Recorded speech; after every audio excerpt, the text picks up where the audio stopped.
大家好，我是 Brown 老师 and welcome to the fourth episode in our 12-part series on Introduction to Pilates. So today we're going to carry on from where we left off in class 3. In class 3 we looked at movements in the sagittal plane and some stabilization. So now we're going to look at some exercises for rotation and for side bending in frontal plane.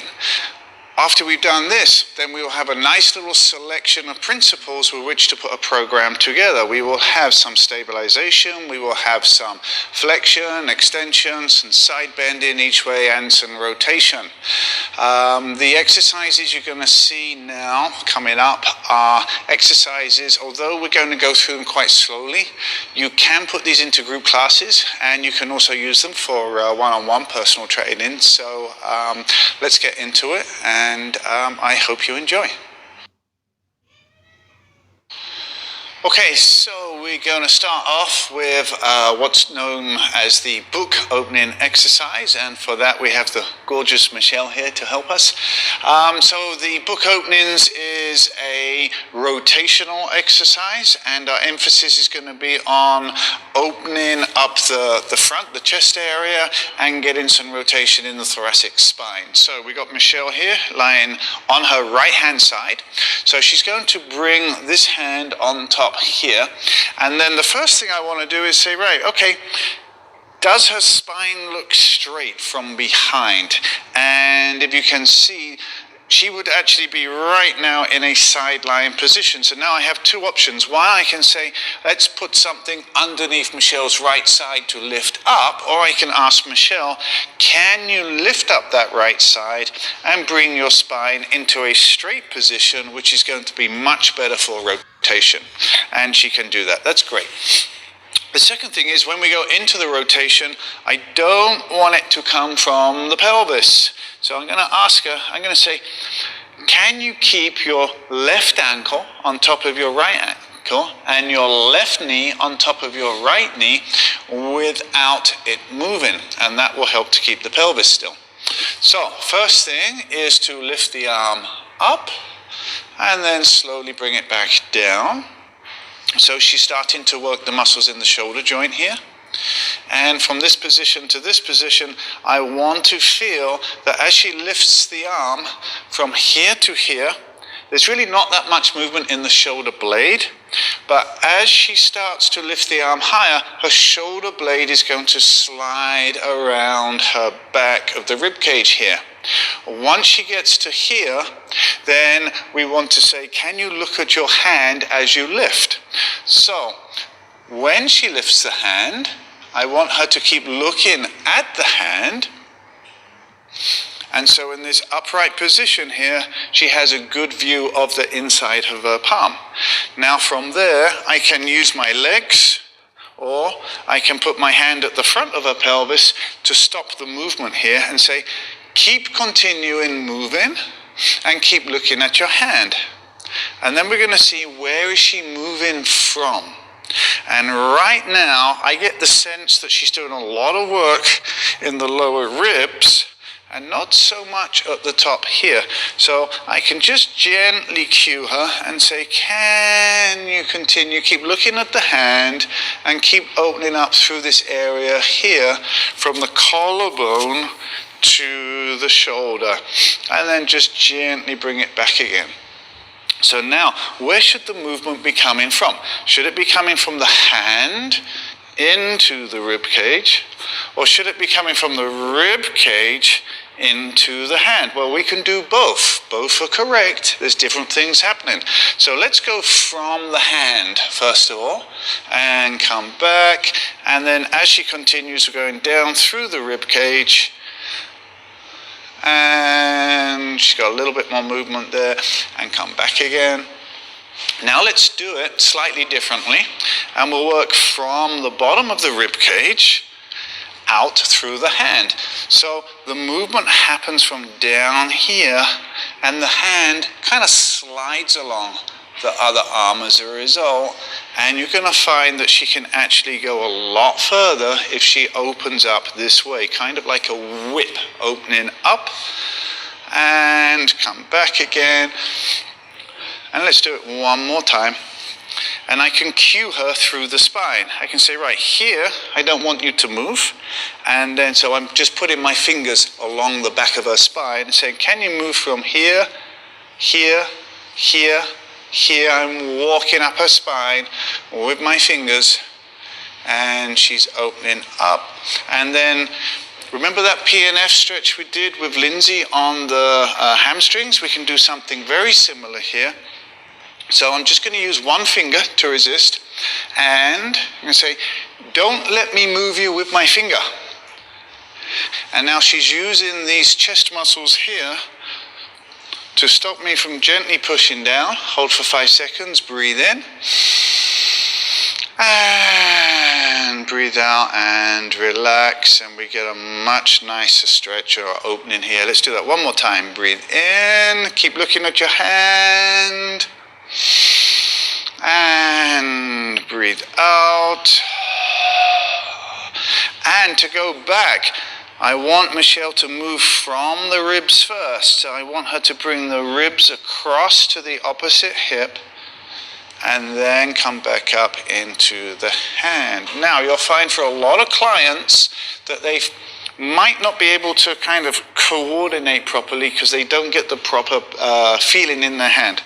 So I actually like to do this with a weight, and we can add something a little bit different. So once we start to add a little bit of weight to the hand, it becomes easier for Michelle to feel. So we're going to add some choreography and a variation here.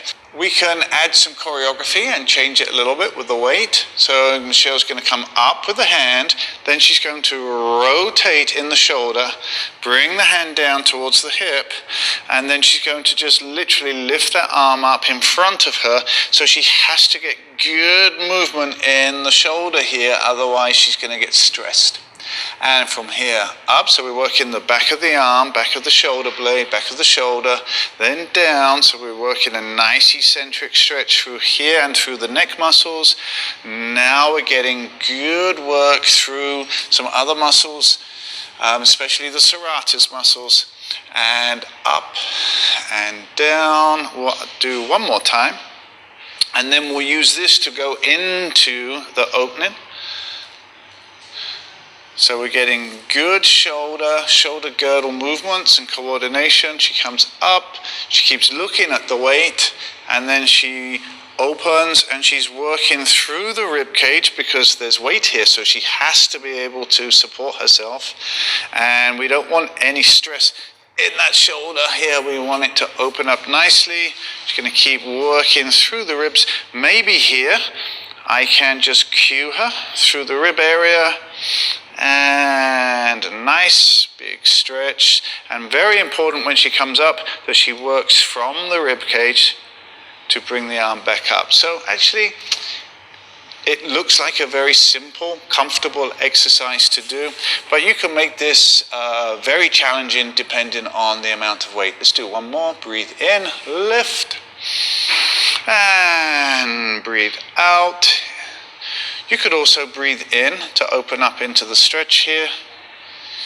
And we're making sure that the legs don't move, pelvis is still. Now, just watch actually for a second. If we allow Michelle to move her knee, bam, she can immediately go so much further because that's a cheating movement through the pelvis.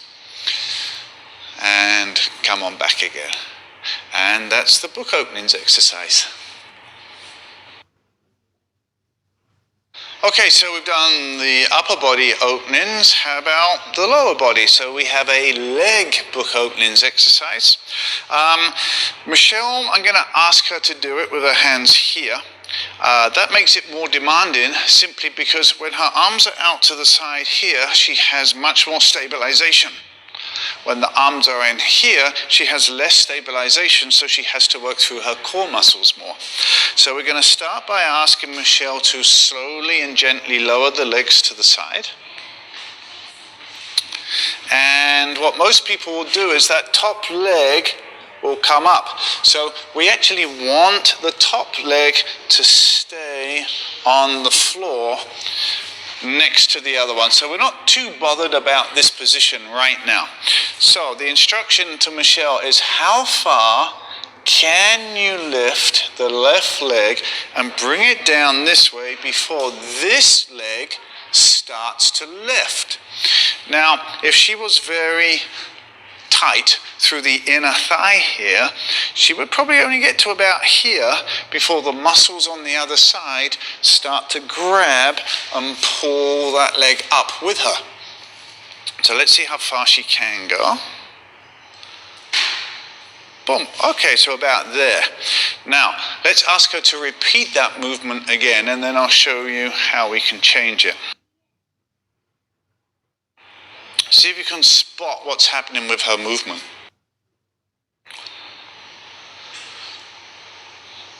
And again, let's repeat it one more time.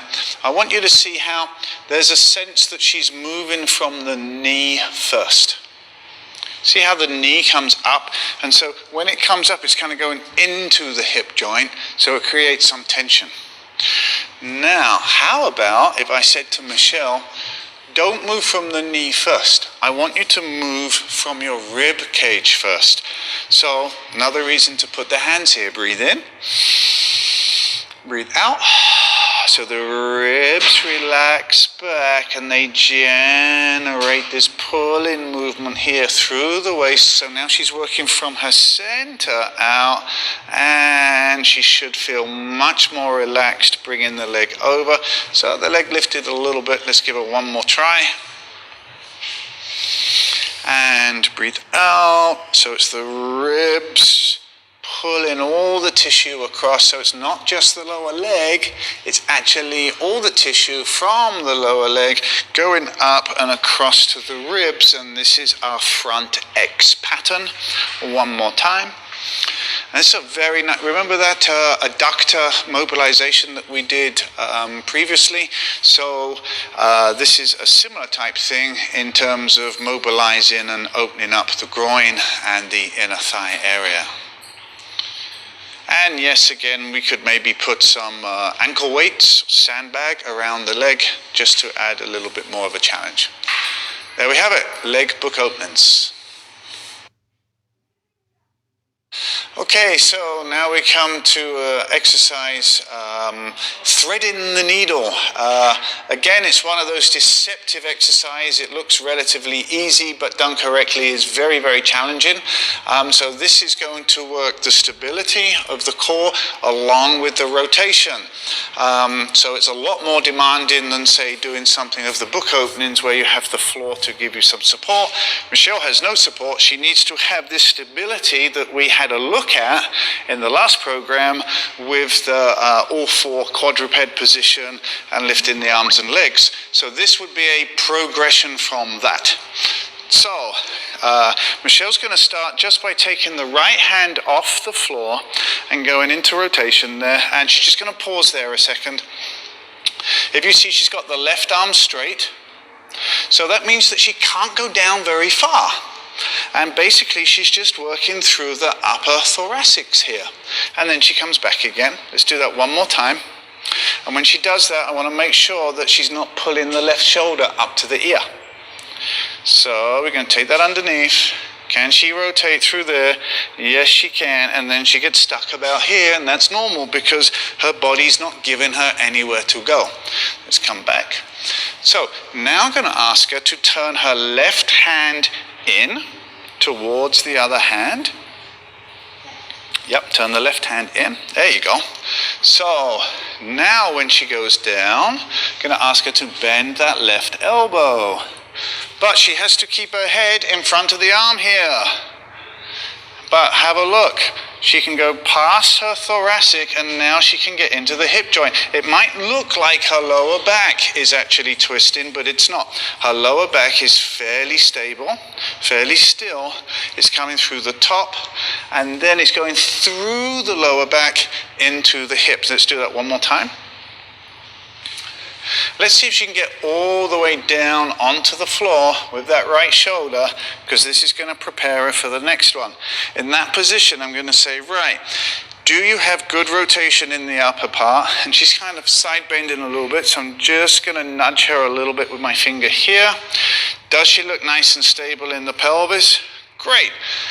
This is actually now doing a lot of work. You can't see it, but try this and you'll find out. And come back up again. So now we're going to add an extra challenge. I'm going to ask Michelle to slide the left leg out. We're going to check, make sure she's stable. Did the hip drop? Nice and square. Now I'm going to ask her to point this foot and just lift it up in the air a little bit. Good. Okay. Now we're going to do the same twist that she just did. And she's going to go down onto her right shoulder here. And this leg comes up. And I'm going to say, how far can you come onto your right hip joint? So she's twisting the pelvis over the top of the right hip here, lifting this leg. Whoa, there's a lot of stabilization work, a lot of work that has to be done in this right arm, left arm. And then we're going to ask Michelle to come back up. As she comes back up into the neutral position, then she can change position with the left hand, it turns out. So this hand turns out. And then as this leg comes down, keep it nice and straight, she's going to come into the rotation here. So let's put that together one more time in a whole movement. So she's going to go underneath, rotate, twist, open up the pelvis, working through the thoracics, lots of work in the upper body here. Then she's going to come back out of that. And as she brings the leg down, she rotates in the top, and it's like a book opening here at the top. And then she relaxes. Yeah, good work. Okay, so let's just, for the camera, let's see it from the other side. So we're going to ask Michelle to take the left hand underneath her. And she reaches underneath, she bends the right side, come back up. And then we'll do one with the leg. So she's going to straighten out the right leg this time. Lift it slightly off. And then as she comes under, she's going to do this rotation. And then you can see the work that has to be done on that left hip in here. And then she comes out of that. So she's pivoting the pelvis on this hip joint. And then she comes back up, opens up through the front here. Nice, good. So that's threading the needle. Okay, so now we come to an exercise which I call thumb angel wings. There's, like with kids, they go in the snow and they do this movement to make the shape of the angel wing in the snow. Well, we're going to do this with the thumb. This is a frontal plane exercise because we're working this way, except we're going to add some rotation in the shoulder joint, and that's an excellent exercise to open up any tension in the joint itself, improve mobility, and actually also for the neck. So we're going to ask Michelle to open her fingers. Then she's going to rotate in one way. So that's internal rotation of the shoulder. Then she's going to turn around the other way. And now she has external rotation, and she's going to do that with both hands. I'm going to get out of the way. And then we're going to ask Michelle and say, your thumb is a pen, and it's on the floor. I want you to draw a big circle on the floor using your thumb. Do not take your thumb off the floor. You have to draw the circle all the way up. And then from there, bring it all the way back down to the start position. And then we can finish with another rotation. So let's see how most people would try to cheat this movement. So we'll start with the internal rotation, then external rotation, start the circle. Now, round about here is the point you need to watch. So I'm going to put my hand underneath her rib cage. If it's done incorrectly, this is what you'll see. You're going to see the ribs lifting up. Bump there. I can get my hand underneath here, and the ribs are flared. So we would say, Michelle, can you breathe in? Breathe out. Allow the ribs to relax to the floor. That puts much more of a stretch through the shoulder, and then she can continue the movement. And the moment her ribs lift off the floor, that's when we would stop the movement. So, yes, do we want her to go all the way up? Of course.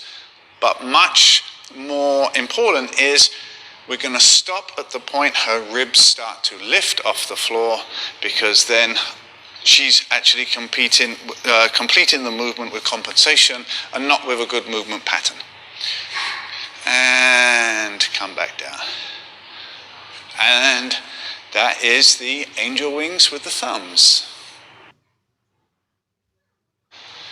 Okay, so here's another excellent frontal plane movement to help open up the ribs, the side of the body. So especially with guys, a lot of guys tend to have tight lats and underneath the arms, but also ladies have this as well. Obviously people that are at the computer all day, they get very tight at the front and they collapse down here in the waist, so we have to open up the sides and the breathing for all of this. So the Mermaid is a great exercise for that. So first of all, we need to make sure that we're sitting up nice and upright, pelvis as square as possible, and you can see how Michelle's sitting with one leg rotated in this way, the other leg's rotated the other way. So she's going to put her left hand out to the side here, and then lift the right one, and then go into that side bend. And you can see how she bends the arm to do so. So she's actually putting tension into her left arm. This is not just a she's actually working through that left arm into her shoulder, working the back of her arm here, and then she has to use that to come back up. Now, if you want to start with your hands down here and make it a nice graceful movement, lifting up, you can do that. A lot of people like to start with the arms just in this position. I prefer to come all the way down, but it's up to you. So as she comes up with this right arm, I need to make sure that she's getting good rotation in that right shoulder blade, shoulder joint, so that when this arm comes up, it's not coming up around her ear here. And then she goes into the side bend. And then I want to make sure that she's getting a nice curvature to the spine. She goes over. Now, right here, maybe I can say to her, why don't you hold it there, Michelle? Can you breathe into my hand here on the side of your ribs? And so because she's bent to the left, this side is closed, and she can use her breathing to open up and stretch the right side. And come back up. Or maybe we could do it differently. I could say to Michelle, as you go over to the side, breathe out. And as she breathes out to go over to the side, that's going to contract the muscles on the left side to open up the muscles on the right. So she can breathe in or out for this movement. So once she's done this a few times to open up the ribs, we can add a rotation. So now we actually have a combination movement. It's not just rotation, we have side bending with rotation. So she comes up, puts the left hand down, and then she rotates through the thoracic. And it's like squeezing out a sponge. I can say, right, squeeze out all the air. And then come back again. And if you can see, Michelle's very good. She's keeping the right hip down on the floor as much, and she's coming up into this opening here. Let's go into the stretch one more time. And up, down, rotate. And if I watch, it's her ribs, although the arm is up, it's the ribs leading the movement. It's not the hand pulling the ribs. And then she comes back out.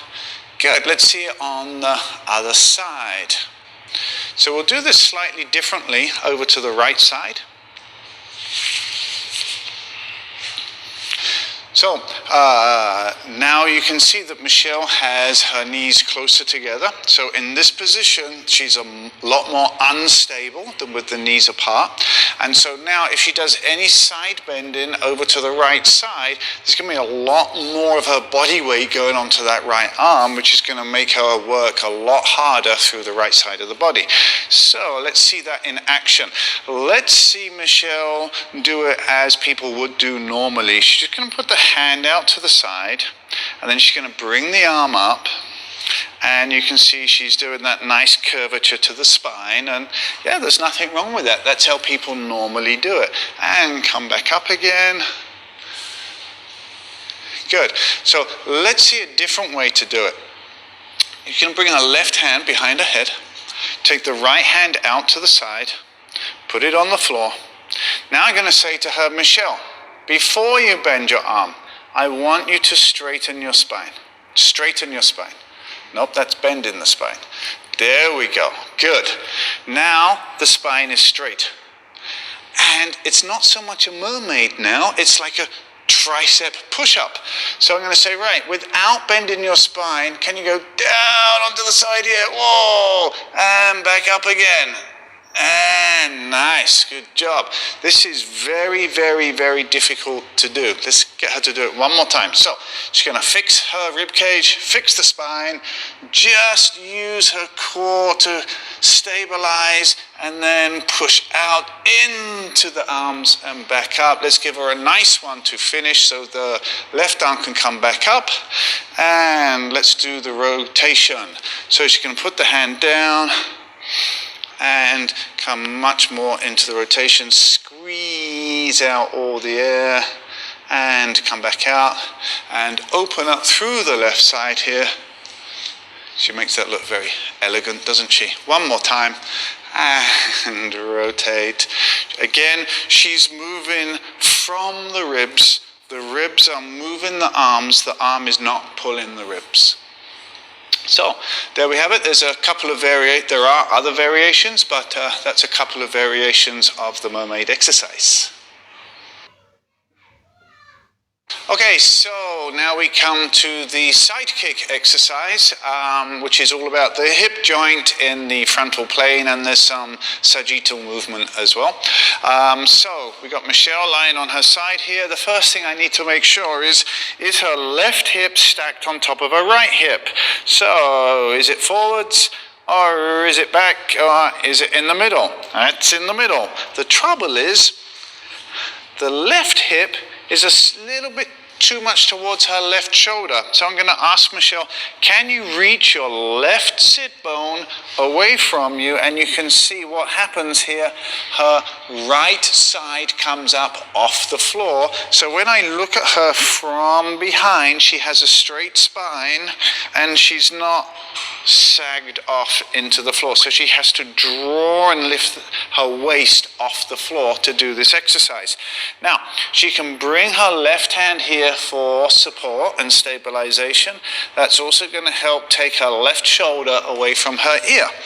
So now we need to do something with the legs. So there's two choices realistically. One is we keep the bottom leg where it is, and we take this leg out straight here. And then we'll start with the leg, the foot dorsiflexed. The other option is to ask Michelle to straighten both legs. Now, if she straightens both legs out here, whoa, it's going to be very unstable for her here. So what I can say is, right, okay, Michelle, you're lying at the back of the mat. I want you to take both feet towards the corner here. There. Now she has a little bit of stability, so we're going to work in that position. I'm going to say to Michelle, can you lift your left leg up in the air and hold it parallel to the floor? Now, let's see what happens if she does it incorrectly. So she does it the wrong way. She's going to use the muscles in her left side. She's going to pull up, and then basically her left hip is really not doing that much work here. It's all being done in the waist. So from that position, can she lengthen through the waist, take the waist off the floor, bring the pelvis to a neutral position, and now lift the leg up Whoa, there's a lot more work being done in that hip now. So let's see if she can rotate in the hip joint. So we have internal, external rotation. That would be one movement. Let's find a very, very slightly, so that would be neutral there. And we're going to ask her to slightly externally rotate there. And now dorsiflex the leg, bring it in front, only to about here. Point the foot, plantar flex, and can she bring the leg back towards me? And the mistake that most people make is they go too far and they start to arch the back as the leg comes back. So I'm going to look at Michelle's back and I'm going to say, at what point, bringing the leg back, does she start to arch the back? And that's as far as she goes. And that's very good. She's gone maybe 15 degrees, 20 degrees past neutral, and that's good flexibility for the hip joint. So we're going to dorsiflex, bring the leg in front. At which point does she start to flex in the spine? And she's around about 60 degrees. That's good. Point the foot, come back. But you see she's starting to drop the leg. So I'm going to say to her, on the next one you come forwards, don't drop your leg. Keep your leg parallel to the floor. So we're still going to work these muscles here. Oh, she really wants to drop the leg, so we're going to keep it up, keep it up. Just go to there, hold it there, point your foot, and come back. Let's do this 2 more times. So if I'm very strict with her movement, this becomes a very demanding exercise. If I'm not strict and I just let her flap about, then there's really not so much happening here. Very nice. Do it one more time. And so I got my hand here just to monitor what's happening. Does she want to do a posterior, anterior tilt? Now, actually, let's do a couple more, Michelle. Just to let people know, when the leg comes in front, there will be a little bit of a posterior tilt in the pelvis.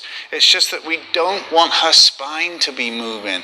So we'll allow her pelvis to do a little bit on her spine or on her hip, but we won't allow the spine to come really straight. And then come back again. She's dropping the leg again. Let's do one more good one.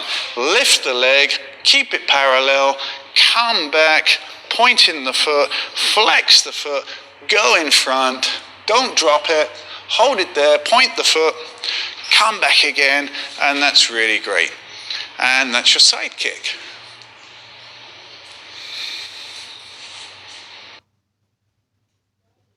Okay, so now we come to our last exercise, which is the side plank.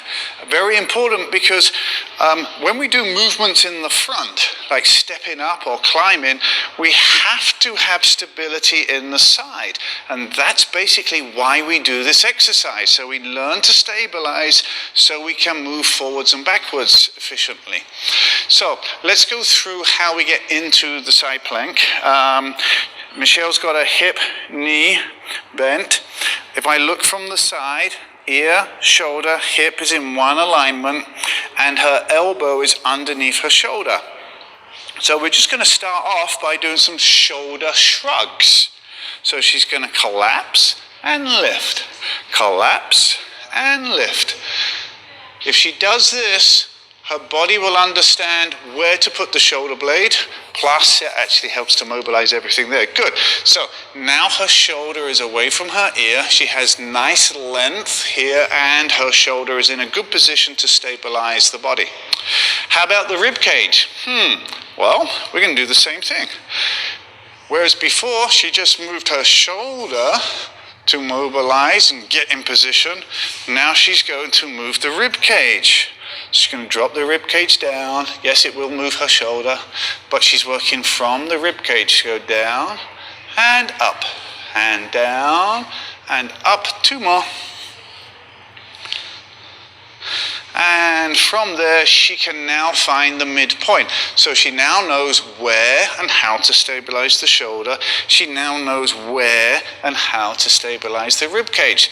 So from here, without bending the spine, she's going to lift her pelvis up in the air, and that's as far as she needs to go. The mistake that most people make is to lift too high and be parallel to the floor. Well, if she's parallel to the floor, her legs are going that way, that's not what we want. So we want a plank, so she's going to be at an angle to the floor with the spine so that her legs are equally balanced, if you like, either side of the pelvis. And she's going to work her breathing here and hold that.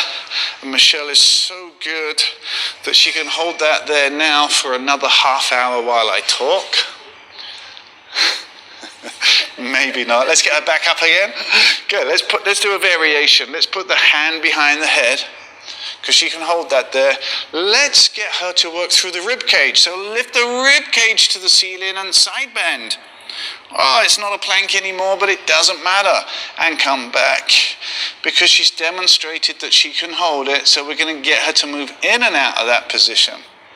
And bring the rib cage down a little bit. Good. How about a bit of rotation? So she can rotate just a little bit this way. Then open up. Let's keep the head in the center and rotate forwards. Good. Keep the head up as we rotate. Don't drop the head. And rotate back again. Very nice. Back to the center. And then we'll allow her to have some rest. Yay. Good job. Okay, so now we come to an exercise called tock. You could say it's a very advanced pelvic clock, because with the pelvic clock we had the feet down and we were moving through the pelvis without the legs moving. We are now moving the legs around the pelvis. So it's slightly different, and there's a lot more demand on the core in terms of stabilization as opposed to mobilization from the clock. So we're going to ask Michelle to slowly lower the legs to the right side here, and we want to see as little movement in the pelvis initially as possible. And let's look what happens to the left leg. You see, she's kind of left it behind with the foot. I don't know if you can see that. Let's come towards me, and then you can see, oh, she left the right foot down on the floor. We really want that to come up as she moves. So let's do the movement so you can see it on here. So we're going to ask her to lower the legs to the left, and immediately this has to come up.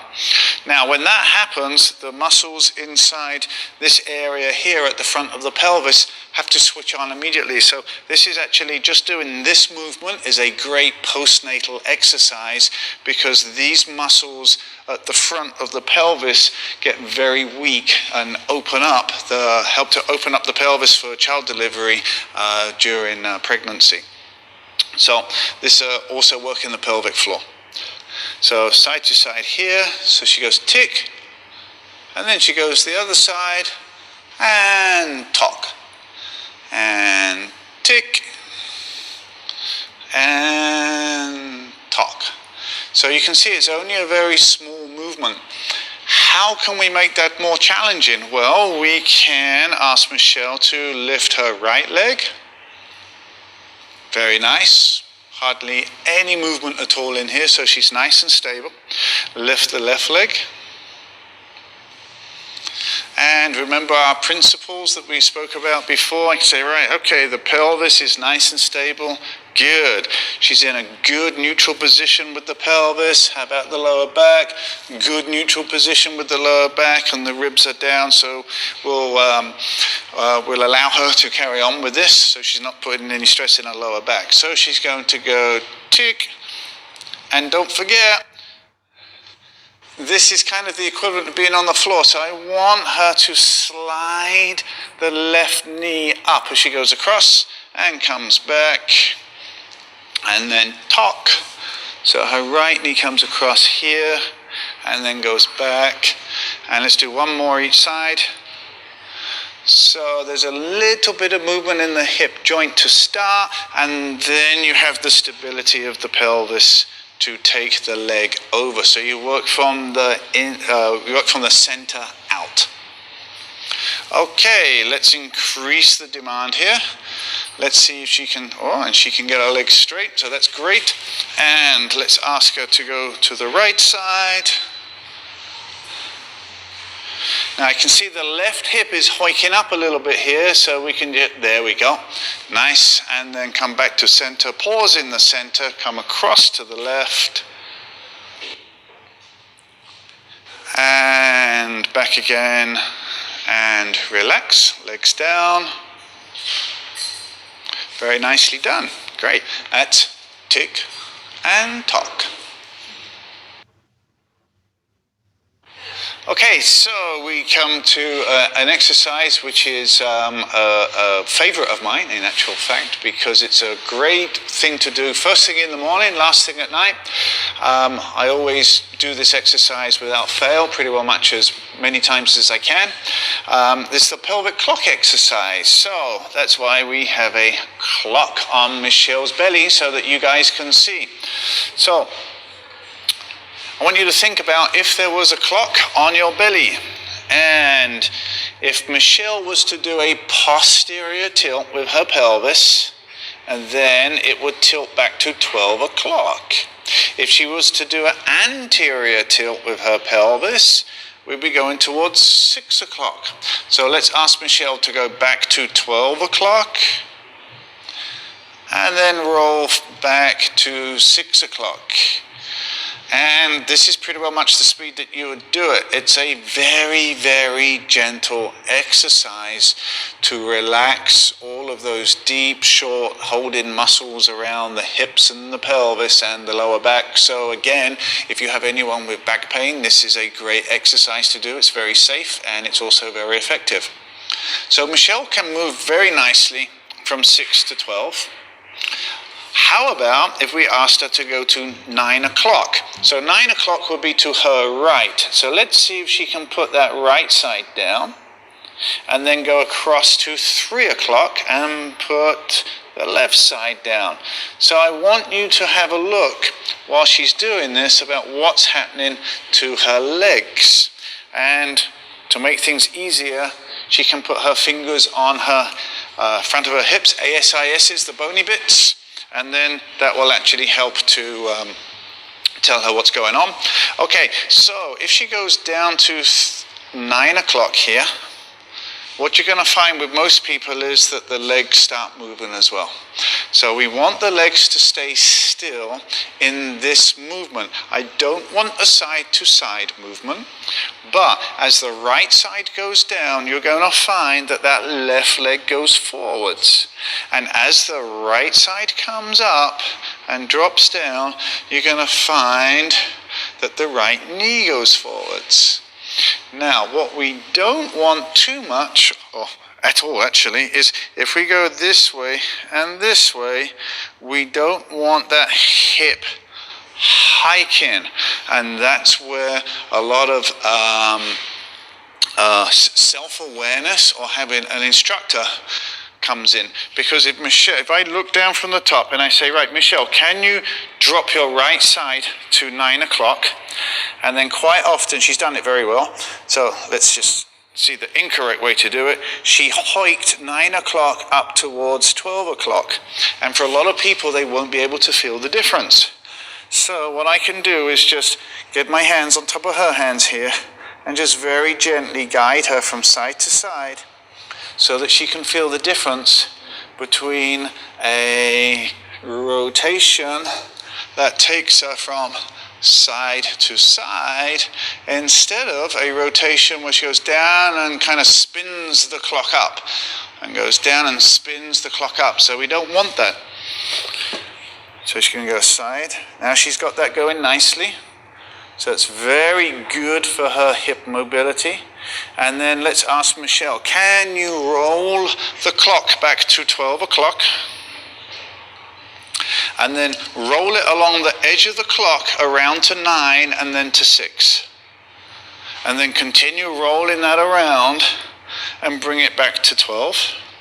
And then go from 12 and roll that all the way around and bring it back up again the other way. So now it's like a bowl that's landed on the floor and it's just rolling around, and we can go both ways. We can go diagonals, we can go in all different directions.